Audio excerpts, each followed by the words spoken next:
Exercise 4.2 के concept में जो टॉपिक काम आएगा वो आएगा solution of a quadratic equation by factorization. सुनेगा तो ये वाला टॉपिक पढ़ना है, ठीक है। तो solution of a quadratic equation by factorization, factorization के हेल्प से कैसे सॉल्यूशन निकाल सकते हैं, ठीक है। तो मैंने आपको पहले ही बताया है सॉल्यूशन का मतलब क्या होता है, रूट्स। क्या होता है, रूट्स। तो सॉल्यूशन का मतलब होता है रूट्स निकालना। तो आपको रूट्स निकालना है किसी इक्वेशन का, यानी कि अब हम क्वेश्चन दे रहे हैं और उसके हेल्प से समझ लेते हैं कि कैसे सॉल्यूशन निकाला जाता है किसी क्वाड्रेटिक इक्वेशन का। तो सबसे पहले हम डिस्कस करेंगे एग्जाम्पल नंबर 3, आपके एनसीईआरटी बुक का example number 3। Example number 3 discuss करेंगे, पेज नंबर है 74, ठीक है। देखो solution of a quadratic equation by factorization, तो बोल रहा है क्वेश्चन में find the roots of the equation, find the root of the equation, find the, question लिख लेना, root of the equation. Equation क्या है, 2x square minus 5x plus 3 बराबर 0 बाई फैक्टराइजेशन, बाई फैक्टराइजेशन, ठीक है। यही क्वेश्चन है, इसको सॉल्व करना है। फैक्टराइज करके इसका सॉल्यूशन कैसे निकालोगे, मिड टर्म स्प्लिट पढ़ा है, बस वही काम करो। मिड टर्म स्प्लिट में क्या लिखते हैं, देखो 2x square minus 5x plus 3 है ना, तो इसको मल्टीप्लाई करते हैं, इस 3 को और इस पूरे 2x स्क्वायर को, तो कितना आ जाएगा,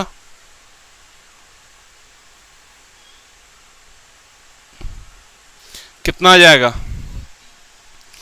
3 में और 2 से मल्टीप्लाई करेंगे 6x स्क्वायर, इसको दो भाग में ऐसे तोड़ना है कि 5 आ जाए, तो यहां 6x तोड़ दो और माइनस 6x प्लस x लिख दो।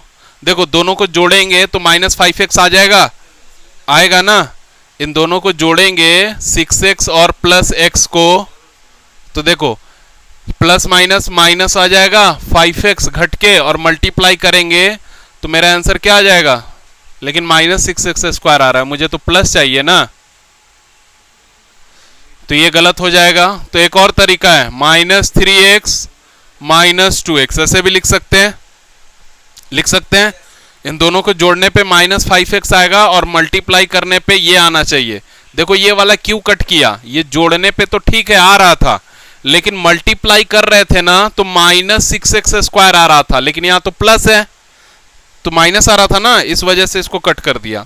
अब हम इन दोनों को जोड़ेंगे तो माइनस 5x आ जाएगा, मल्टीप्लाई करेंगे तो माइनस माइनस क्या हो जाएगा, प्लस 6x स्क्वायर, ये आ रहा है, इसी वजह से ये वैल्यू सही है। समझ आई बात। तो हमें इसको लिखना पड़ेगा 2x square minus 2x minus 3x plus 3 equals to 0। अब इन दोनों में कॉमन क्या है, देखो दिख रहा है क्या कॉमन है, 2x, तो यहां क्या बचेगा, x माइनस 1, और यहां माइनस 1 कॉमन है, सॉरी 3 कॉमन है ना, तो x माइनस 1 दिखेगा। ध्यान से देखो, चेक कर लेना, 2x में x से करोगे 2x स्क्वायर, 2x में 1 से करोगे माइनस 2x, माइनस 3 से x में करोगे माइनस 3x, माइनस 3 से 1 में करोगे तो प्लस 3 हो जाएगा, माइनस माइनस प्लस। और अगर ये बीच वाला सेम आ रहा है ब्रैकेट में तो समझो सही बना रहे हो। अब यहां से यहां तक और यहां से यहां तक में क्या कॉमन है, x माइनस 1 का, x माइनस 1 ही कॉमन है ना, यहां से ले लिया और यहां से, तो यहां क्या बच गया, यहां पे क्या बचा 2x और यहां क्या बचा माइनस 3। अब ये दोनों जीरो के बराबर करोगे तो x माइनस 1 भी जीरो होगा और 2x माइनस 3 भी क्या हो जाएगा, जीरो। तो यहां से x की वैल्यू आएगी 3/2 और यहां से x की वैल्यू आ जाएगी माइनस 1 इधर जाकर प्लस 1, तो यही रूट्स हो गए। समझ आया। तो लिख लेना है कि therefore roots of the given equation are 1 and 3/2, लिख लो। नेक्स्ट है example number 4। Example number 4 question है, find the roots of the quadratic equation, find the roots of the find the roots of the quadratic equation 6x square minus x minus 2 बराबर 0 उसी तरह बनेगा as it is. Try करो, बन जाएगा। 6 से 2 को मल्टीप्लाई करो, कितना आएगा? 12x square. 12x स्क्वायर को दो पार्ट में तोड़ो और -3 आना चाहिए, -x आना चाहिए। तो यहां पे देखो -4x लिख दे रहे हैं और यहां पे +x लिख दे रहे हैं। दोनों को, सॉरी 3x लिख दे रहे हैं। दोनों को जोड़ेंगे तो देखना कितना आ जाएगा, -x आएगा। और मल्टीप्लाई करेंगे तो -12x स्क्वायर आएगा, आएगा ना। और माइनस ही तो आ रहा है, -2 इंटू माइनस, यहाँ पे लिखा ना -2 इंटू 6x स्क्वायर, यही आएगा ना -12x स्क्वायर। और इनको भी मल्टीप्लाई करने पे यही आ रहा है। तो यानी इसके सॉल्यूशन मेरे मिल गए। कितने लिखेंगे? 6x square minus x minus 2 बराबर 0। तो 6x स्क्वायर माइनस लिख देंगे 4x प्लस 3x माइनस 2 बराबर 0। अब यहां से कॉमन लेने की बारी है। यहां पे देखिए 2x कॉमन दिख रहा है तो ये 3x माइनस 2 हो जाएगा। और यहाँ पे 1 कॉमन दिख रहा है तो 3x माइनस 2। अगर ब्रैकेट वाला ये वाला सेम आ गया तो मैंने बोला आप सही बना रहे हो। तो 3x माइनस 2 ब्रैकेट में जो होता है उसको कॉमन ले लेते हैं। तो यहाँ 3x माइनस 2 क्या हो गया? कॉमन ले लिया आपने। तो आपके पास क्या बच गया? 2x प्लस यहाँ क्या बच गया? 1। अब दोनों को 0 के इक्वल करेंगे तो 3x माइनस 2 भी 0 होगा और 2x प्लस 1 भी क्या हो जाएगा? 0।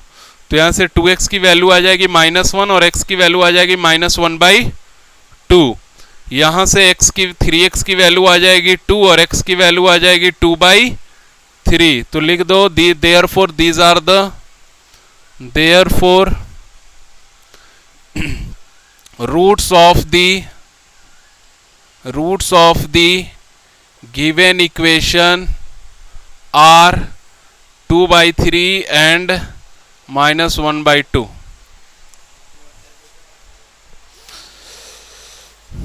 Example number 5। देखिए आपको समझ आ गया होगा क्या करना है। यही काम आपको 4.2 में करना है। 4.2 में क्वेश्चन नंबर 1 में ऐसे ही बनाने हैं और सेकंड क्वेश्चन वर्ड प्रॉब्लम है उसमें भी ऐसे इक्वेशन बनाकर और इनके रूट्स निकालने हैं।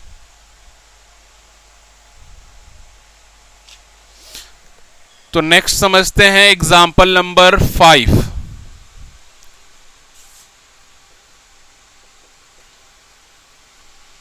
क्वेश्चन है रूट्स निकालना है quadratic equation 3x square minus 2 root 6x plus 2 बराबर 0 का।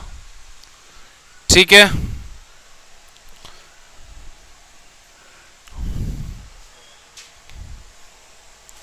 देखो तो 3x स्क्वायर में 2 से मल्टीप्लाई करो, कितना आ जाएगा? 12x square. इसको दो पार्ट में तोड़ के और मुझे 2 रूट 6 लाने हैं, यही ना। 2 रूट 6 तो आ जाएगा, चलो -√6x और यहां पे लिख दे -√6x, तब तो आ जाएगा। लेकिन मल्टीप्लाई करने पे 12 आएगा, चेक करना है। नहीं 3 तो 6 आना चाहिए ना, 3 2 जा तो आ जाएगा। देखो यहां से √6 इंटू √6 क्या होता है? क्या कर रहे हो तुम लोग? √6 इंटू √6 √6 इंटू √6 क्या होता है? तुमने नहीं मानेगा रे। कर क्या रहे तू लोग है? तो अब देखो √6 इंटू √6 कितना होता है? 6 होता है और x इंटू एक्स स्क्वायर, यानी कि इस पे टूट जाएगा ये। तो मुझे लिखना होगा 3x square minus √6x minus √6x plus 2 बराबर 0। यहां से कॉमन निकालना होगा। अब यहां पे कॉमन क्या दिख रहा है आपको? कुछ नहीं लग रहा होगा, यही ना। देखो कैसे दिखेगा। 3 को लिख सकते हैं √3 इंटू √3 एक्स स्क्वायर हो गया ये। इसको लिख सकते हैं √2 इंटू √3 एक्स हो गया। √6 को क्या लिखेंगे? √2 इंटू √3 एक्स हो गया। और 2 को लिखेंगे √2 इंटू √2 बराबर 0। अब दिखेगा कॉमन। अब देखो √3 एक्स कॉमन दिख रहा होगा यहाँ पे। तो यहाँ से √3 आ गया और एक x आ गया, तो यहाँ पे √3x बचा। माइनस यहां से √3x यहां आ गया तो यहां √2 बचा, माइनस इन दोनों में क्या कॉमन दिख रहा है, √2, तो यहां क्या बच गया, √3x, माइनस क्योंकि माइनस माइनस तभी यहां प्लस आएगा, यहां पे √2 बाहर आ गया तो क्या दिख रहा है, √2। अब चेक करो कि ये ब्रैकेट वाला स्टेटमेंट सेम होना चाहिए, ब्रैकेट वाला दिख रहा है, सेम है यानी सही बना रहे हो। तो अगला स्टेप इधर लिखते हैं।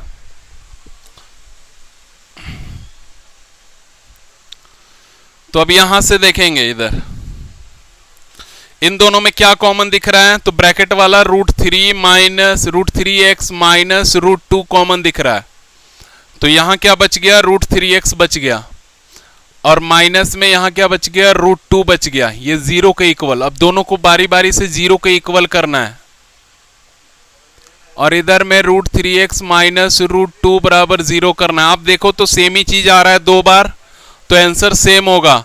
तो √3x की वैल्यू आ जाएगी √2, x की वैल्यू आ जाएगी √2/√3।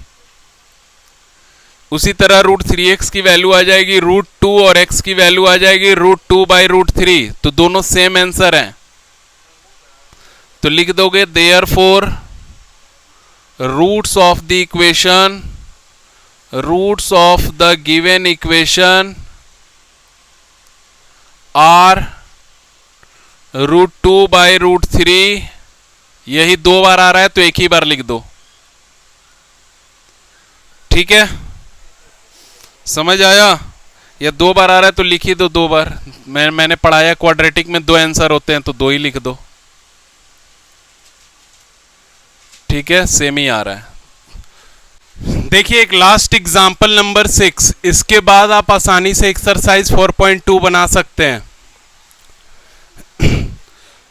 Find the dimension of the player hall discuss in the section 4.1। Section 4.1 में एक प्लेयर का डिस्कस किया गया है, ठीक है, सॉरी प्रेयर हॉल का, और प्रेयर हॉल जो देखेंगे उसमें लेंथ ब्रेथ की डिस्कशन की गई थी।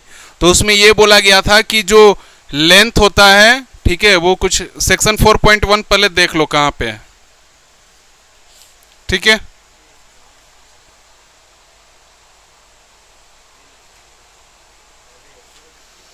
प्रेयर हॉल के बारे में बताया गया है,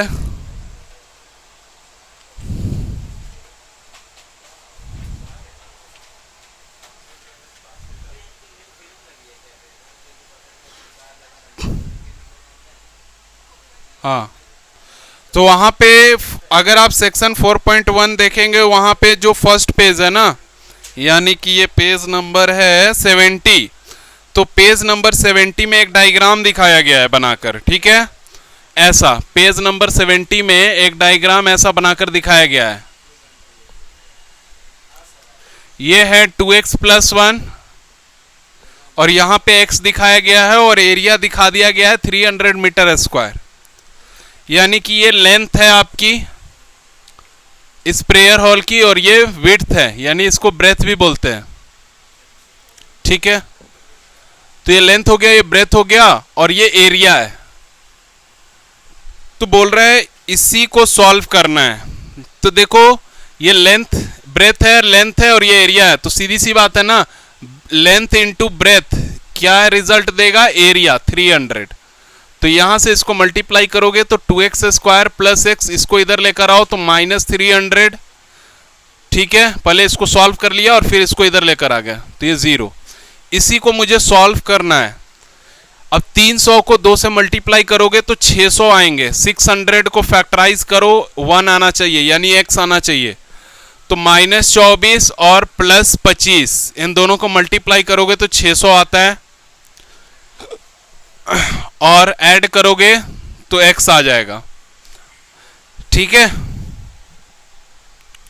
चलो तो यहां पे लिख दो 2x² -24x + 25x - 300 = 0। ये दोनों में देखो कॉमन क्या है, 2x कॉमन है तो यहाँ पे x मिलेगा, और यहाँ 12, यहाँ पे 25 कॉमन आएगा तो x - 12 बराबर 0। अब हम उतना डिवाइड नहीं करते, देखते हैं यहाँ आ गया वही लिख देते हैं चुपचाप, और वही हो ही जाता है। ये कॉमन आएगा x - 12, तो यहाँ पे क्या बचा 2x, और यहां पे क्या बचा 25 बराबर 0। अब इसको इरेज कर दे रहे, तो x माइनस 12 भी 0 होगा और 2x प्लस 25 भी क्या होगा 0 होगा। अब आप यहां पे देखो x माइनस 12 0 होगा तो x की वैल्यू 12 आ जाएगी, और अगर 2x प्लस 25 0 हुआ तो 2x की वैल्यू माइनस 25 आएगा और x की वैल्यू माइनस 25/2 आ जाएगा। आ जाएगा, ये नॉट पॉसिबल है। पूछो क्यों? पूछोगे ही नहीं, बताएंगे ही नहीं। क्योंकि x क्या है ब्रेथ, और ब्रेथ कभी भी नेगेटिव होता है नहीं होता, तो ये हो जाएगा पॉसिबल। सो रिक्वायर्ड ब्रेथ हो गया, रिक्वायर्ड ब्रेथ ये हो गया 12 मीटर, और लेंथ कितना हो जाएगा, तो लेंथ है 2x प्लस 1, तो 2 इंटू एक्स की जगह 12 रख लो, 12 प्लस 1 कितना आ गया 25 मीटर। यही आंसर है। दोनों को मल्टीप्लाई करेंगे तो एरिया 300 आ जाएगा। और इस प्रकार से 4.2 का इंट्रोडक्शन पार्ट हो चुका है खत्म।